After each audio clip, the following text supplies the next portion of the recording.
Біздің тақырыбымыз электр өрісі, электр өрісінің кернеулігі. Кез келген заряд, мысалы көззарядты алайық, өзінің айналасында электр өрісін туғызады. Яғни, осы өріс арқылы ол өзге де зарядталған бөлшектерге әсерін тигізеді. Электр өрісін күш сызықтармен кескіндейді. Мысалға, плюстен бізде күштер, былай күш сызықтары шығады.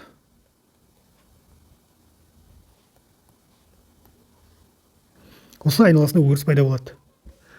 Зарядтан алыстаған сайын бұл зарядтың әсері кемейді. Егер бізде теріс заряд болса, керісінше күш сызықтарын сол зарядқа енгіземіз.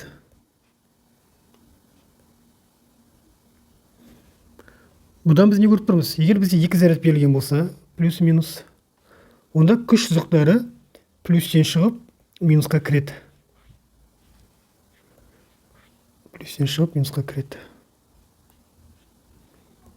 Осында бізде өріс пайда болады. Енді осы өрістің қаншалықты қуатты күшті екенін сипаттау үшін электр өрісінің кернеулі деген ұғым енгізіледі. Оны мына күш сызықтарына жанама етіп салады. Жанама. Ерітпен белгілейді. Ол векторлық шама. Жанау етеді ол. Бұндағы сонымен электр өрісінің кернеулігі. Өлшем бірлігі ньютон бөлінген кулон. Кернеулікті есептеу үшін сәйкесінше күшті бөлеміз Q-ға. Сонымен қатар екінші формула бар, бізде К, Q-ның модулі, эпсилон R квадрат деген. Ол векторлық шама болғандықтан оның бағытын ескеріп отыру керек. Кернеулікті сонымен қатар электр өрісінің күштік сипаттамасы деп атайды. Кернеулік ол электр өрісінің күштік сипаттамасы болып табылады. Күштік сипаттамасы. Яғни электр өрісінің қаншалықты күшті екенін суреттейді.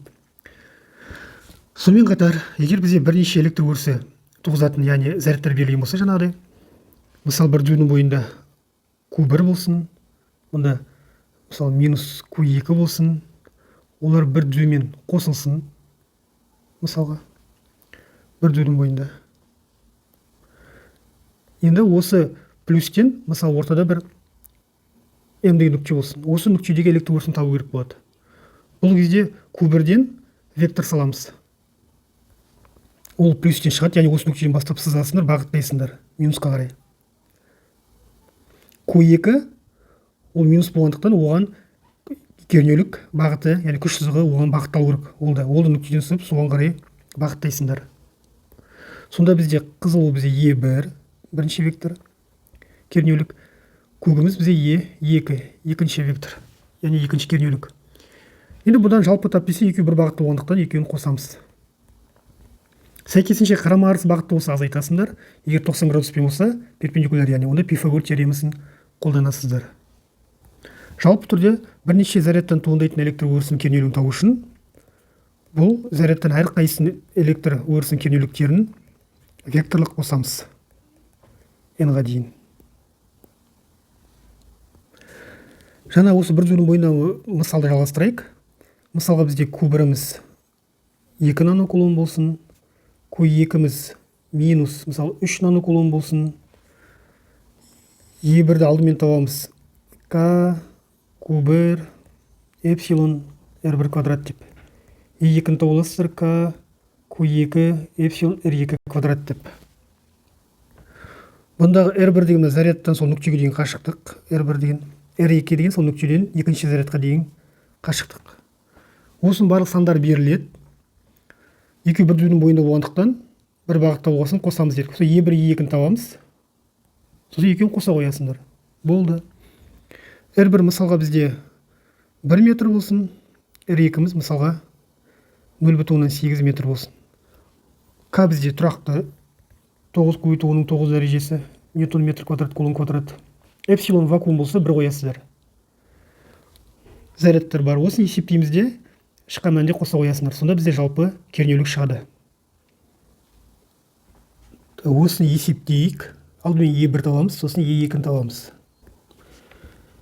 Е1 сонымен 9 көбейту 10-ның 9 дәрежесі, Q деген 2, 10 минус 9, Е деген 1, R деген 1-дің квадраты, сонда 18 ньютон бөлінген кулон.